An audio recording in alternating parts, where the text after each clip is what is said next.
Hello guys, Mrs lucky Singh है again for you.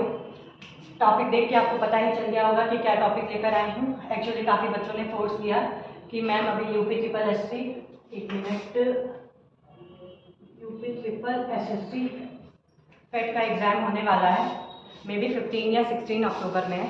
तो उसमें हमारी इंग्लिश भी आएगी, तो आपको उसके ऊपर वीडियो बनानी चाहिए जो कि बच्चों के लिए काफ़ी हेल्पफुल रहेगी।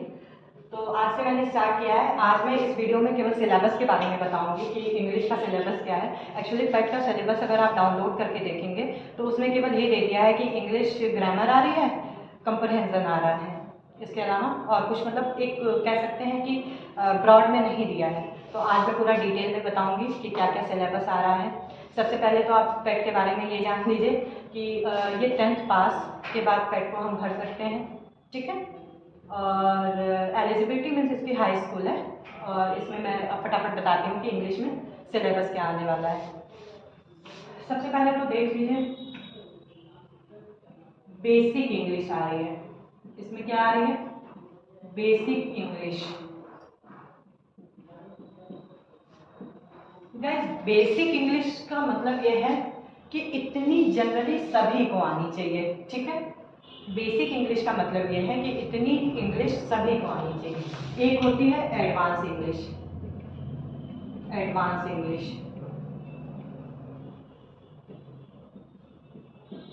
इसका पेट से कोई लेना देना नहीं है, ठीक है। बेसिक इंग्लिश ही हमारी पेट में आ रही है, ठीक है। अब बात करते हैं, इसमें हम थोड़ा सा टॉपिक पे बात कर लेते हैं। सबसे पहले तो देखिए, इसमें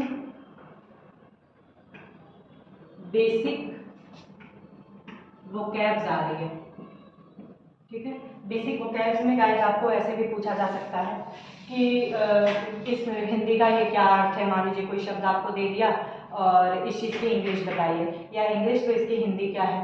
और वोकैब से मतलब सिनोनिम से भी हो सकता है, एंटोनिम्स से भी हो सकता है,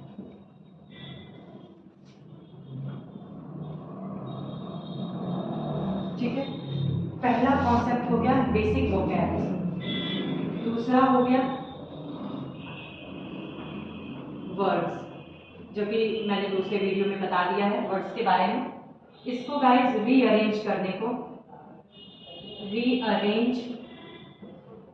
को आ सकता है। मीन्स जंबल वर्ड दे दिया जाएगा, फिर आपको उसको रीअरेंज करना होगा, ठीक है। फिर आ जाते हैं सेंटेंस। सेंटेंस में भी गाइस रीअरेंज आ सकता है। एक्चुअली आ सकता है नहीं, आएगा। ट्रांसफॉर्मेशन आ सकता है, ट्रांसफॉर्मेशन आ सकता है। क्या क्या मैंने बताया आपको? रीअरेंज आ सकता है, ट्रांसफॉर्मेशन आ सकता है, इम्प्रूवमेंट आ सकता है, इम्प्रूवमेंट आ सकता है, ठीक है। अब सेंटेंस में किस तरीके से आ सकता है, मैं आपको ये सारी चीजें क्लियर कर दूं। जैसे एक्सक्लामेटरी,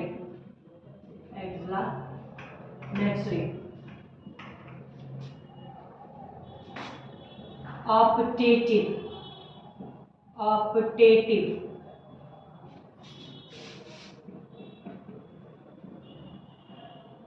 इम्परेटिव,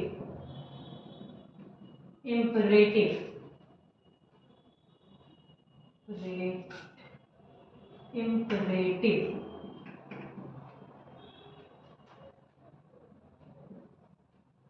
फोर्थ हो गया आपका असर्टिव,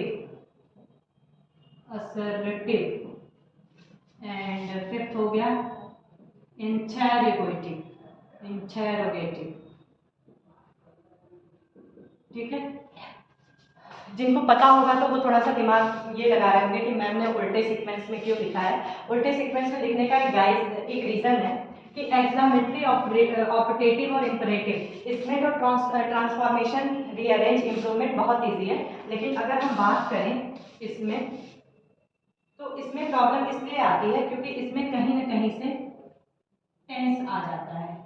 इन सबका टेंस सिंपल है, इसमें टेंस का बहुत ज़्यादा काम नहीं है। लेकिन असर्टिव एंड इंट्रोगेटिव की हम बात करें तो इसमें टेंस आ जाता है, जिसकी वजह से ये काफ़ी लंबा डिटेल में चला जाता है। ये टॉपिक, ये काफ़ी लंबा टॉपिक हो जाता है। उसके बाद फटाफट गाइस हम बात करेंगे वॉइस, जिसे active voice and passive voice कहेंगे हम। एक्टिव वॉइस, पैसिव वॉइस, ठीक है। इधर ही लिख लेती हूँ फिफ्थ वाला, narration. Narration, narration means direct and indirect, ठीक है, जिसको कुछ लोग डायरेक्ट एंड इनडायरेक्ट के नाम से भी जानते हैं। उसके बाद गाइस आता है parts of speech. Parts of speech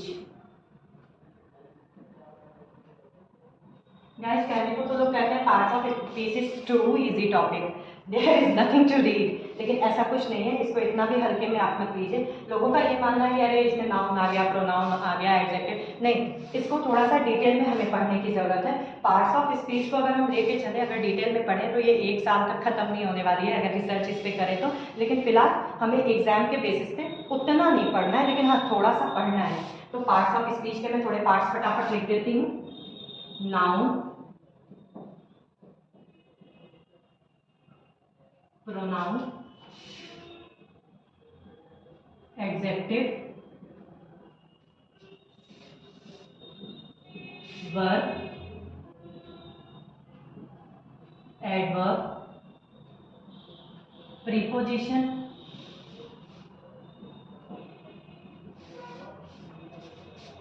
preposition हो गया इधर,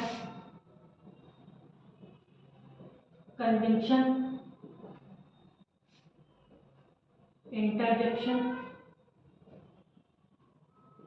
कुछ लोग ये मानते हैं कि जो हमारा आर्टिकल्स होता है, जो अभी मैंने कल वीडियो में बताया था, ए एंड एन, वो हमारा पार्ट्स ऑफ स्पीच का पार्ट नहीं होता है। कुछ लोग ये मानते हैं कि होता है। तो मेरा भी ये मानना है कि एक्चुअली आर्टिकल्स भी होता है पार्ट्स ऑफ स्पीच का एक पार्ट। उसका रीजन ये है गाइस, पार्ट्स ऑफ स्पीच जो भी है, जितने भी पार्ट्स हैं, वो कहीं ना कहीं से एक सेंटेंस में ही तो यूज होने वाले हैं। तो आर्टिकल्स भी तो सेंटेंस में ही यूज होता है, इसलिए इसे हम पार्ट्स ऑफ स्पीच में काउंट करेंगे। और अगर सिक्स्थ की हम बात करें, अगर हम सिक्स्थ की बात करें, कंपरहेंजन, कंपरहेंजन, कंपरहेंजन, ठीक है। इसको तो बहुत ही इजी में लेते हैं, इजी में लेना भी चाहिए, इतनी डिफिकल्ट चीज़ भी नहीं है। लेकिन इसके लिए हमें कंटिन्यूटी की बहुत ज़रूरत पड़ती है कि हम 9 to 12 की कोई भी बुक उठा लिए, उसको पढ़ लिए और उसमें से फिर क्वेश्चन करने की हम प्रैक्टिस करते हैं। कंपरहेंजन में यही आता है गाइस कि अनसीन पैसेज आपको दे दिया रहेगा और 4 से 5 क्वेश्चन उसमें दे दिए रहेंगे और आपको उस अनसीन पैसेज में से क्वेश्चन का आंसर ढूंढ के लिखना होगा। आई होप ये सारी चीज़ें क्लियर हैं कि बेसिक इंग्लिश में यूपी SSSC पेट का क्या सिलेबस है। आपका बेसिक वोकैब्स हो गया, वर्ड्स रीअरेंजमेंट हो गया, सेंटेंस का रीअरेंजमेंट, ट्रांसफॉर्मेशन, इंप्रूवमेंट हो गया, exclamatory, operative, imperative, assertive, interrogative, ये सारे सेंटेंस के काइंड्स हैं जिन्हें कि हमें थोड़ा सा डिटेल में पढ़ना होगा। Voice, active voice, passive voice, narration में डायरेक्ट एंड इनडायरेक्ट सभी जानते हैं। पार्ट्स ऑफ स्पीच में noun, pronoun, adjective, verb, adverb, preposition, conjunction, interjection और आर्टिकल्स, जो कि मैंने ऑलरेडी वीडियो में पढ़ा लिया है। कंपरहेंजन, जिसमें अनसीन पैसेज आता है। अब इतना सिलेबस देख के घबराने की जरूरत नहीं है कि मैम 15-16 तारीख को पेपर है और इतना पढ़ेंगे कैसे। नहीं, ऐसा नहीं है। कुछ तो आप लोगों ने पढ़ा ही होगा और अगर नहीं भी पढ़ा है तो अच्छी बात है, लेकिन अभी से सीरियस हो जाइए। कुछ हमारे ग्रुप में कुछ बच्चे ऐसे भी होंगे जो कि बाबू सोना के चक्कर में होंगे, तो वो भी मैं क्लियर कर दूं कि देखिए, बाबू सोना वाला जो सिस्टम है वो पालना बुरा नहीं है, लेकिन किसी भी चीज़ की अति बुरी होती है। जैसे मैं आपको बता दूं कि आजकल ये बड़ा ट्रेंड चला है इस जनरेशन में कि वीडियो कॉलिंग पे रात में बात नहीं होगी तो बाबू खाना नहीं खाएगी और पूरे दिन बात नहीं होगी तो बाबू पानी नहीं पिएगी। ऐसा कुछ नहीं है। बाबू के दिमाग में ये है कि मेरा जो भी बाबू सोना जो भी है वो कंपटीशन क्रैक कर रहा है और वो कहीं ना कहीं से क्रैक ही करेगा, चाहे वो हमसे बात करे या ना करे। और अगर आपने कंपटीशन क्रैक नहीं करा तो फिर बाबू को वीडियो कॉलिंग पे कोई और खाना खिलाते हुए मिलेगा। तो इसलिए बाबू सोना या इधर उधर की चीज़ों में अपना माइंड वेस्ट न करें, अभी भी टाइम है आपके पास। मान